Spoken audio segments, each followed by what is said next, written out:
Dans cette 6e vidéo, nous allons traiter de la médiation humorale. Donc, la réaction immunitaire adaptative à une médiation humorale est basée sur la production d'anticorps par les plasmocytes.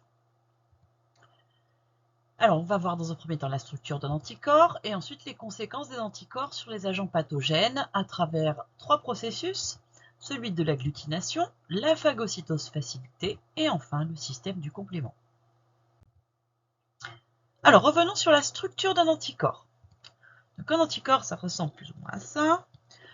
À savoir qu'on va avoir ici, donc vous avez vu, il y a 4 parties. Hein. D'abord des chaînes légères, de 2, puisque c'est une molécule, l'anticorps qui est symétrique. Alors je n'ai pas précisé, elle est de nature protéique, puisque je vous rappelle que la structure protéique est la seule qui permette d'avoir des choses en 3 dimensions. Et donc quand on cherche à reconnaître la forme 3 dimensions d'un antigène, forcément il n'y a qu'une protéine qui puisse être complémentaire.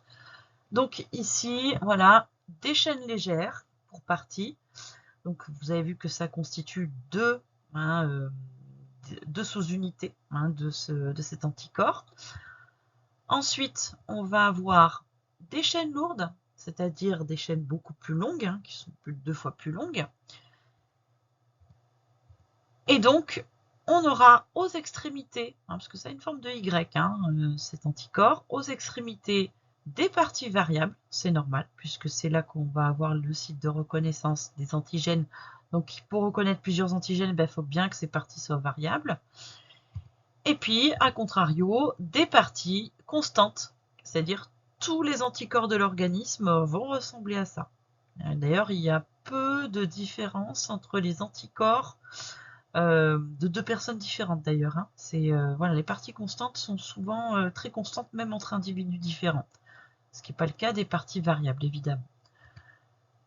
Dernière info, les sites de fixation de l'antigène, évidemment, sont aux extrémités, au niveau des parties variables. Alors, savoir que l'anticorps, donc, dit que c'était de nature protéique, on l'appelle aussi souvent immunoglobuline. Lorsque vous voyez le terme d'immunoglobuline, ça désigne un anticorps. D'ailleurs, immunoglobuline qui sera souvent notée IG.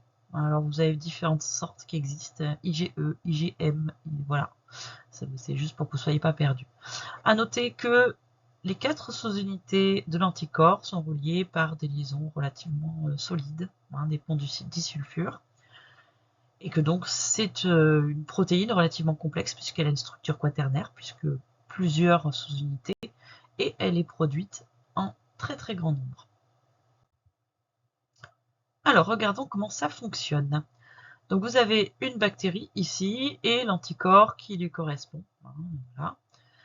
Donc, lorsque l'anticorps se fixe sur l'antigène de la bactérie, à ce moment-là, il se produit donc une réaction qui va avoir des conséquences par la suite, puisque la liaison est relativement solide. Et cette liaison, elle porte un nom particulier, on parle de complexe immun. Alors, quel rôle peuvent jouer les anticorps et ces complexes immuns sur la dégradation des bactéries? On va voir trois processus différents. Alors le premier, c'est le plus simple, c'est, je dirais, il pourrait s'appeler l'immobilisation, mais on l'a appelé agglutination. Donc imaginons des bactéries qui se promènent dans l'organisme, qui n'ont rien à faire là parce que pathogènes. Eh bien, évidemment, lorsque les anticorps arrivent, suite évidemment au déclenchement de l'immunité adaptative avec la transformation des lymphocytes B en plasmocytes, etc.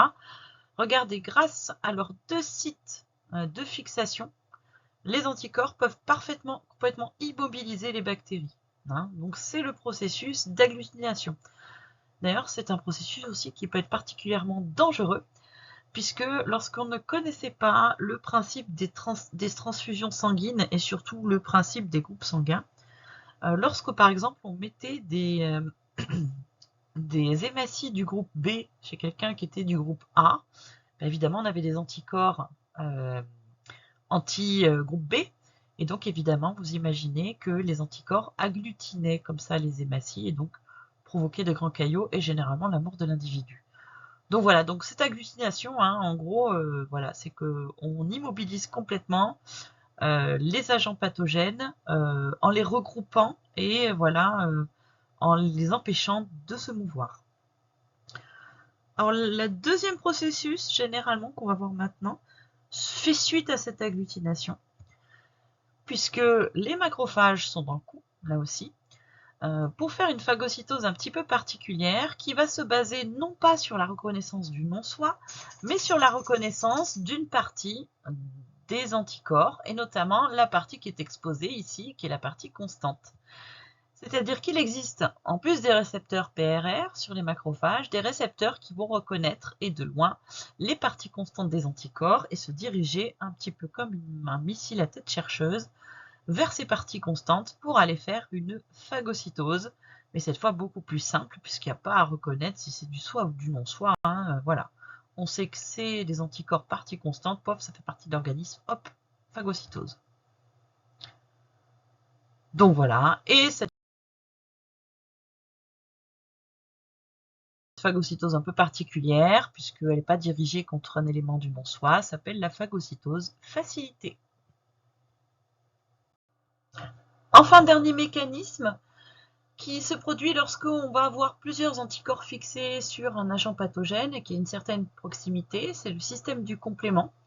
Alors, ce complément va avoir pour réaction de départ la fixation des anticorps et va se baser sur les parties constantes. Vous allez avoir des ajouts de pièces, comme les pièces d'un puzzle, jusqu'à construire une structure particulière qui ressemble à une espèce de tuyau très rigide qui va permettre de perforer tout simplement la bactérie. Et donc, ce qu'on appelle une perforine. Et donc, c'est un ensemble de différentes réactions chimiques, voilà, qui va se succéder, c'est-à-dire une partie qui se transforme en une autre, qui s'ajoute à une autre, etc. Il y a c'est une réaction en cascade de 20 réactions chimiques. Et donc, notre bactérie va malheureusement exploser, tout simplement. Et voilà le système du complément qui complète déjà la phagocytose facilitée, qui permet de détruire facilement les agents pathogènes. Donc voilà, c'est un autre système qui existe aussi. Alors si vous voulez voir le détail, je vous invite à aller regarder sur le net. Vous avez des vidéos sur YouTube qui sont pas forcément en français, mais à la limite, vous en fichez, vu que vous allez reconnaître facilement la fixation des anticorps. Après, c'est juste pour que vous voyez les différents éléments qui s'ajoutent les uns aux autres jusqu'à ce qu'on ait cette perforine. Nous, on ne va pas jusque-là parce qu'on n'avait pas à prendre les noms évidemment des différentes étapes, ça va de soi. Juste à savoir que ce système du complément va aboutir à la perforation de la cellule, ici une cellule bactérienne, et évidemment à sa destruction. Donc voilà pour les principales conséquences de la fixation des anticorps sur les agents pathogènes. Et normalement, ça détruit beaucoup d'agents pathogènes circulant dans l'organisme et c'est ce qui permet de préserver l'organisme.